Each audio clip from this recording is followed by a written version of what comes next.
I'm going to give you a chance here to listen to two of the most stupid individuals in the United States of America. And no, not one of them is Neil Cavuto on the right. It's the guy on the left, center of CDC, and the guy that comes after him, especially the one line that I'm going to point out. I mean, come on. Sure.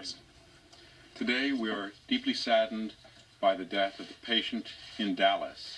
Despite maximal interventions, we learned today that he passed away. Maximal. And our thoughts go out to his family. I'm going to have to friends. Google that. Maximal. He is a face that we associate now with Ebola. Since yours is a face I associate with stupidity. 742 patients in West Africa have been documented to have died from the disease. We don't have their faces as prominently in front of us, and we know that even more people have been affected. So we think about this and we remember what a deadly enemy Ebola is and how important it is we take every step possible to both protect Americans and stop the outbreak at its source in Africa. Now, that right there, take every step possible. Do you think they're doing that? Why not close the freaking airports in West Africa for a short time? But let's go on. One of the things we do to protect Americans here in the United States is to improve our preparedness in our healthcare system. The three key steps are: first, thinking of the possibility of Ebola and identifying who may have the disease so that, second, they can be rapidly tested, and third, effectively isolated. That's crucial for our response. What are we in, the third grade here? Identification, diagnosis, and safe care of anyone who may have Ebola needs to be top of mind right now for healthcare providers throughout the country. Again, what are we in, the third grade here? Come on. At CDC, we do quite a bit to support healthcare workers in addressing and assessing patients. We've provided detailed information that should be available to every frontline healthcare worker about how to address a patient who may have Ebola.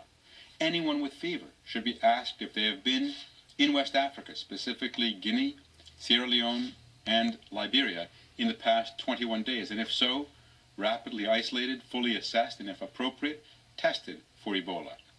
We provide something called health alert networks, which reach hundreds of thousands of healthcare workers. We do webinars. We reach out to professional associations, hospitals, emergency department associations. How the hell does that keep infected people from getting on a plane and flying here?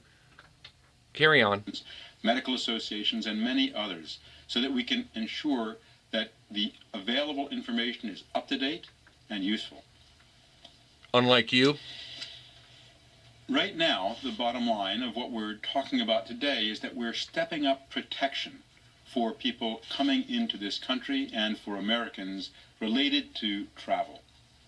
The hell does that mean? We will continuously look at ways that we can increase the safety of Americans, and we do that at many different levels. Close the airports. In Dallas, where officials there are working intensively to monitor every person who might have had contact with the index patient to ensure that if they do develop fever, they're immediately isolated and the chain of transmission can be broken.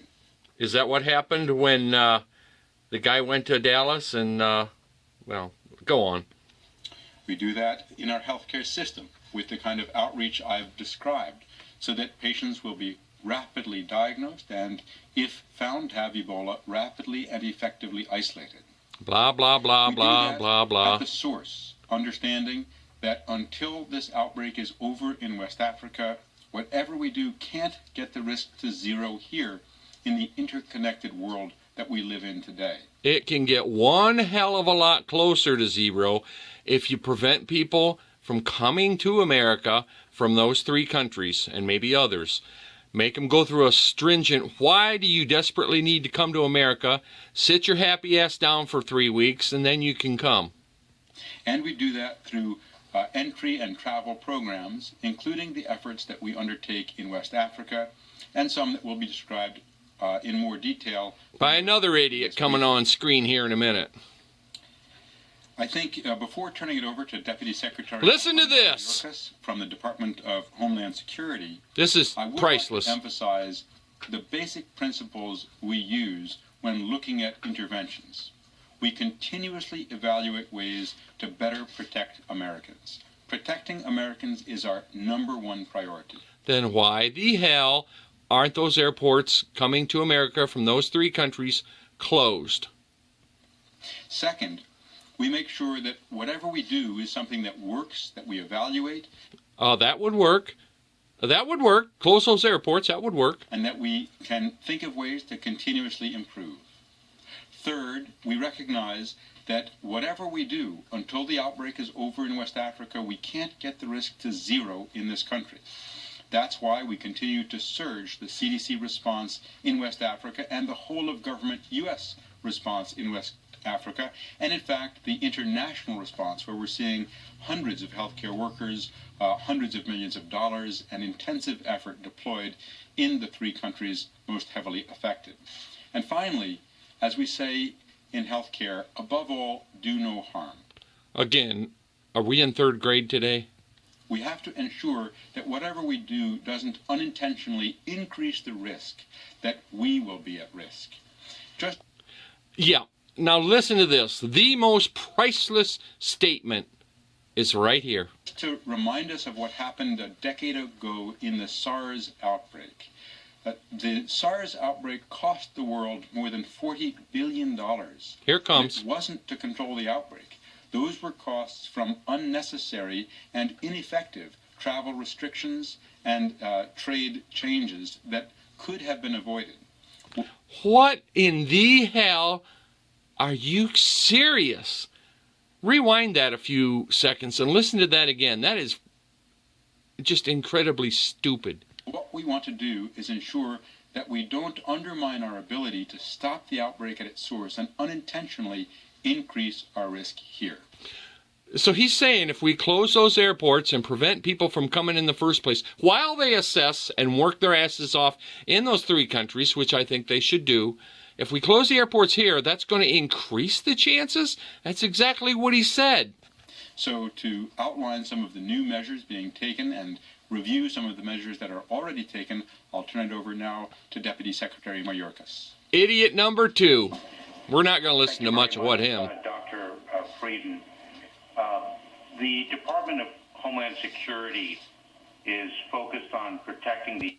No, we're not even going to listen to any of him because I did and it ain't worth it.